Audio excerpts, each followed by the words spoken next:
Good morning guys for today's video. So kagabi pa itong natanggap kong pasalubong galing sa aking friend. Umuwi siya ng Pilipinas.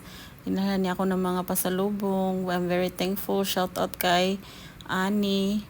At maraming tuyo ang kanyang binigay. At itong coffee. First time kong matikman ng coffee na ito. 7-in-1. Diba? Dati nasanay ako 3-in-1 lang. Ngayon 7-in-1 na. Nako. Ang sarap-sarap ng kapeng ito. Gusto ko sanang magpabili ng marami nito, kahit 10 boxes siguro. Ang sarap talaga niya.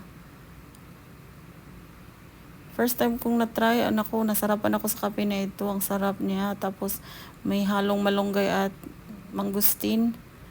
Kaya healthy ang coffee na ito, 'di ba? Double ang benefits niya. Nakakapag kape ka na, may health benefits pa. So, hindi tayo nag-advertise ngayon guys. Na-appreciate ko lang ang lasa ng kape na ito. Ang sarap niya. So, paki-comment guys kung na-try na nyo din ang coffee na ito. Ang sarap. Pagkatapos, ang aming lunch naman guys, ay hindi lunch, breakfast pa to guys. Diyos ko, nabaliw na ako sa pagkaka-voice over.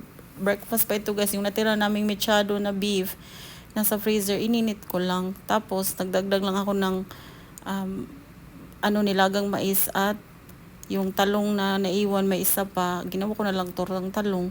So pasensya na po, paulit-ulit ang aming ulam. Mas narapan talaga kami sa tortang talong at mga simpleng ulam lang, nasanay na kami ba. Pati yung anak ko kumakain din yan. Tapos, ang ulam naman ng aking asawa ay itong manok na niluto lang sa air fryer. O, di ba? Sa akin yan lang.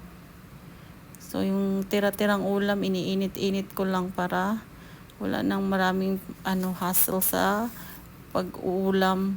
Tapos, ayan, mag-merienda time na tayo. Meron akong 2 mangga na nabili. So, yan lang ang aming merienda. Iba talaga ang texture ng mangga na ito kaysa mangga ng Pilipinas. Pero, ayan, kung ano lang yung available, yun lang ang ating i-appreciate. Thankful pa rin tayo sa blessings na may nakakain tayo araw-araw. So, wala na itong kaartihan guys. Ako hindi naman talaga ako mapili sa pagkain. Ang laking hirap ba. Kaya, kung ano lang yung nandyan, yun lang din ang kinakain. Hindi naman din wala akong maraming allergy sa katawan. Dahil nga nasanay na yung immune system ko sa kahirapan namin dati. Pagkatapos naman guys, para sa aming tanghalian, bumili na ulit kami ng rotisserie chicken para wala nang marami pang gagawin. Tapos ang mura lang, $7 lang yung manok na yan, tapos luto na. Thank you guys for watching. Have a good day.